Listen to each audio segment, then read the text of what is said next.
সকাল সকাল ঘুম থেকে উঠে আমার মিনি কিচেনে পান্তা ভাত আর ইলিশের আয়োজন চলতেছে। শুভ নববর্ষ সবাইকে। তো পহেলা বৈশাখের আয়োজন চলতেছে, তাই আমি 3টা ইলিশ মাছের টুকরা নিয়ে নিলাম, এগুলা ভাজবো। আর ওই যে ভাত বসিয়ে দিলাম, ভাত ঠান্ডা হয়ে গেলে তারপর আমি এটাকে পান্তা ভাত করে ফেলবো পানি দিয়ে। যাই হোক, ভাতের মার গেলে নিলাম, এই প্রথম এটাই আমি ভাতের মার গালতেছি। আমি তো অনেক ভয়ে ভয়ে ছিলাম। আর আজকে পানি পড়ে আমার কিচেনটা অনেক নষ্ট হয়ে গেছে, পানি আর তেল পড়ে। আর মিনি কিচেনে রান্না করলে অনেক কিছু নষ্ট হয়ে যায়।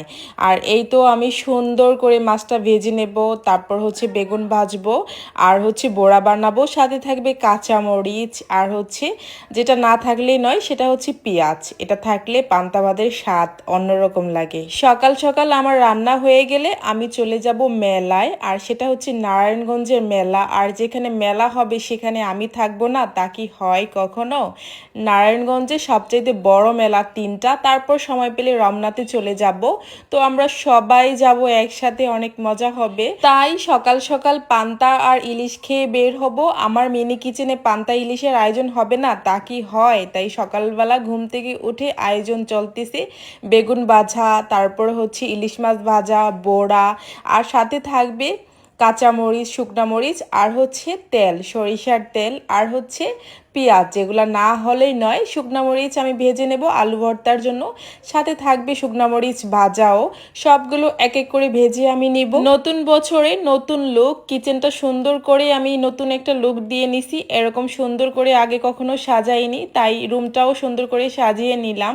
আর এখন আমি বড়াগুলো ভেজে নেব এক এক করে। পান্তা ইলিশের সাথে বড়া ভাজা আর গরম গরম বড়া ভাজা খেতে তো অনেক মজা। সেই সাথে যদি থাকে বেগুন ভাজা, তাহলে তো কথাই নেই। আর একটা ডিম ভাজবো, ডিম ভাজা তো থাকতেই হবে পান্তার সাথে, না হলে কি পহেলা বৈশাখ মনে হয়? তো এক এক করে আমি সবগুলা উঠিয়ে নেব, যেহেতু ভাজা আমার হয়ে গেছে। আর ধনেপাতা, কাঁচামরিচ এগুলা দিয়ে আমি আলু ভর্তা বানিয়ে নেব। আর ভাতটা ছেঁকা দিয়ে নিব, তারপর ঠান্ডা করে পানি দিয়ে ফেলবো। যেহেতু ভাত ঠান্ডা হয়ে গেছে, এখন আমি কলসটা ভরে আমি ভাতে পানি ঢেলে দেবো। তো কলসটা আমার ভরা শেষ, একটু পরে আমি পানি ঢেলে নেব। আর ভাত প্রায় অনেকগুলো বসাইছি, সবাই মিলে একসাথে খাবো।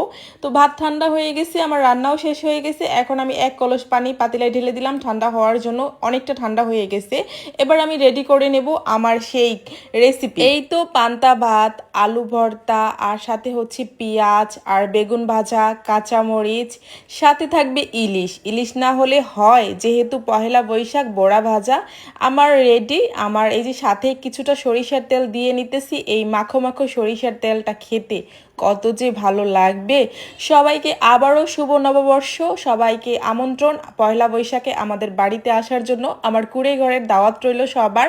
সেই পর্যন্ত সবাই ভালো থাকো, সুস্থ থাকো, কেমন?